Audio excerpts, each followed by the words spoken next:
fue Martin Luther King. ¿Y qué hizo?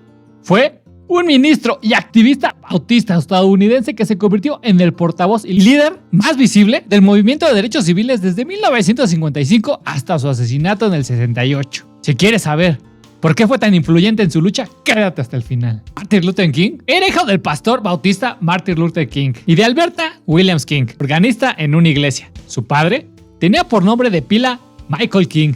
Al principio fue nombrado con ese mismo nombre, Michael King Jr., pero en un viaje a Europa que realizó la familia en 1934, el padre, durante una visita a Alemania, decidió cambiar los nombres de Martin Luther en honor del reformador protestante Martín Lutero, originalmente Martin Luther. Desde pequeño vivió la experiencia en una sociedad segregacionalista. A los 6 años, 2 amigos blancos le anunciaron que no estaban autorizados a jugar con él. En el 39 cantó con el coro de su iglesia en la Atlanta para presentación de la película Lo que el viento se llevó. King estudió en el Booker T. Washington High School de Atlanta.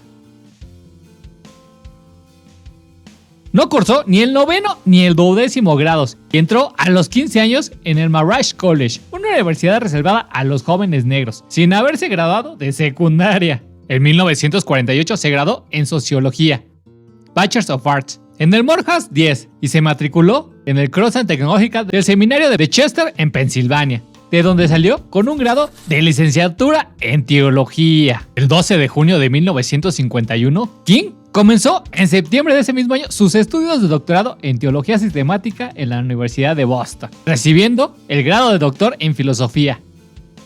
King fue nombrado pastor de la Iglesia Bautista de la Avenida Dexter, en Montgomery, con 25 años de edad. De 1960 al 68 fue pastor asistente de la Iglesia Bautista Ebenezer en Atlanta, con su padre. Dejó la Convención Bautista Nacional de Estados Unidos para formar parte de la Convención Bautista Nacional Progresista con otros pastores. En el sur de Estados Unidos se caracterizaba en esa época por la violencia que se ejercía contra los negros, un racismo que llegaría a provocar en 1955 la muerte de 3 afroamericanos. En Metil, un adolescente de 14 años, el pastor activista George W. Lee y el militante de los derechos civiles, Lamar Smith. Más adelante, una mujer negra fue arrestada por haber violado las leyes segregacionalistas en la ciudad de Montgomery al no querer ceder su asiento a un hombre blanco en un autobús.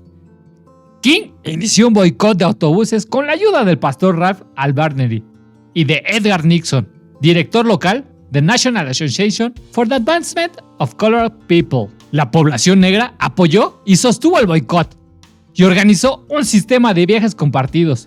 King fue arrestado durante esa campaña, que duró 382 días y que resultó de una extrema tensión a causa de los segregacionalistas blancos que recurrieron a métodos terroristas para intentar amedrentar a los negros. La casa de King fue atacada con bombas incendiarias la mañana del 30 de enero del 56, así como la de Ralph Albertini y 4 iglesias. Los boicoteadores fueron objeto constante de agresiones físicas, pero el conjunto de los 40,000 negros de la ciudad siguieron con su protesta, llegando en ocasiones a caminar hasta 30 kilómetros para llegar a sus lugares de trabajo. El boicot terminó gracias a una decisión de la Suprema Corte de Estados Unidos en el 56, que declaraba ilegal la segregación en los autobuses, restaurantes, escuelas y otros lugares públicos. Con esa campaña del 57, King participó en la fundación Conferencia Sur del Liderazgo Cristiano, un grupo pacifista del que sería presidente hasta su muerte y que se había creado para participar en el movimiento por los derechos civiles, organizando a las iglesias afroamericanas en las protestas no violentas.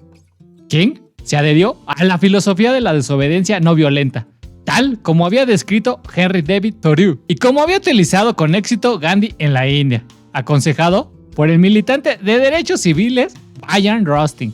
Decidió utilizar con motivo de las manifestaciones de la fundación. King expuso en 1958 su punto de vista sobre la segregación racial y la espina de desigualdad y odio que provocaba en su libro Strike Toward Freedom, la marcha a la libertad, la historia de Montgomery. Con frecuencia, los hombres se odian unos a otros porque se tienen miedo. Tienen miedo porque no se conocen, y no se conocen porque no se pueden comunicar. Y no se pueden comunicar porque están separados. Mientras estaba firmando ejemplares de su libro en una tienda de Harlem, el 20 de septiembre de ese año fue apuñalado por Isola Curry, una mujer negra que lo acusó de ser jefe comunista y que sería juzgada como desequilibrada. King escapó por poco de la muerte, pues la herida, hecha con un cortapapeles, le había rozado la aorta. El 59 escribió el libro The Measure of the Man, un intento de describir una escritura óptima de sociedad política, social y económica. Libro del que se extrajo el ensayo What is Man? ¿Qué es un hombre? El FBI comenzó a someter a vigilancia a Martin Luther King en el 61, con la creencia de que los comunistas intentaban infiltrarse en el movimiento de los derechos civiles. Aunque no consiguieron ninguna prueba, la agencia utilizó ciertos detalles registrados a lo largo de esos 6 años para intentarle apartarle de la dirección de la organización. King previó con claridad que las protestas organizadas y no violentas contra el sistema de segregación del sur provocarían una gran cobertura mediática del conflicto por la igualdad, el derecho al voto de las personas de piel negra. Las reseñas de los periodistas y los reportajes de televisión mostraron las privaciones y humillaciones cotidianas de los afroamericanos del sur de Estados Unidos, así como la violencia y el acoso desplegados por los segregacionalistas contra los militares de derechos civiles. Como consecuencia de ello, se produjo una ola incipiente simpatía en el seno de la opinión pública por el movimiento, que terminaría por convertirse en el tema político más importante de los 60s. Martin Luther King organizó y dirigió marchas por el derecho al voto de los afroamericanos, la desegregación, el derecho al trabajo y otros derechos del hombre básicos. La mayor parte de ellos terminaron por ser sancionados como las leyes del Civil Rights y el derecho a voto del 65. Junto con la fundación, aplicaron con éxito los principios de manifestación no violenta, eligiendo en forma estratégica los lugares y el método de protesta, consiguiendo confrontaciones espectaculares con las autoridades segregacionalistas.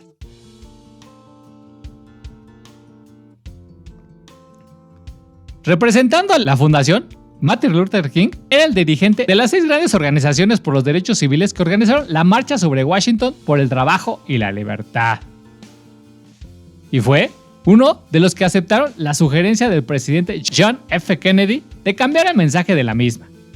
El presidente, que ya había apoyado en público a Martin Luther King y que había intervenido varias veces para que se le dejase salir de prisión, se había puesto al principio al objetivo de la marcha porque consideraba que podría ser un impacto negativo en el voto de la ley sobre los derechos civiles. Ese objetivo inicial era el mostrar la situación desesperada de los afroamericanos de los estados del sur y de denunciar el fracaso del gobierno federal en asegurar sus derechos y seguridad. El grupo de los 6 aceptó, bajo la presión e influencia presidencial, presentar un mensaje menos radical. Algunos activistas de los derechos civiles pensaron entonces que la marcha presentaba a sí mismo una visión inexacta y edulcorada de la situación de los negros.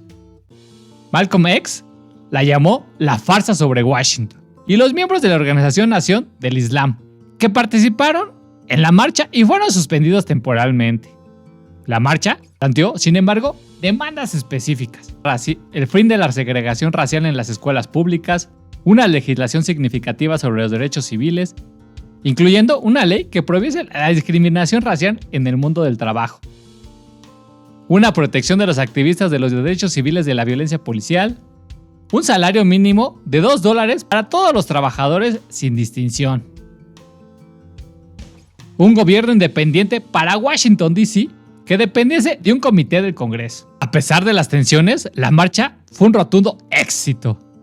Más de 250,000 personas de todas las etnias se reunieron el 28 de agosto de 1963 frente al Capitolio de los Estados Unidos, en lo que constituyó la manifestación más grande que haya tenido lugar en la capital estadounidense. El que a la postre sería el momento álgido en la lucha de Martin Luther King fue su famoso discurso I Have a Dream, en el que manifestó su voluntad y su esperanza de conocer una América fraternal. Este discurso está considerado como uno de los mejores de la historia estadounidense, junto con el Gettysburg Address de Abraham Lincoln. La verdadera paz no es simplemente la ausencia de tensión, es la presencia de justicia. Martin Luther King. Muchas gracias por suscribirte. Nos vemos en la próxima.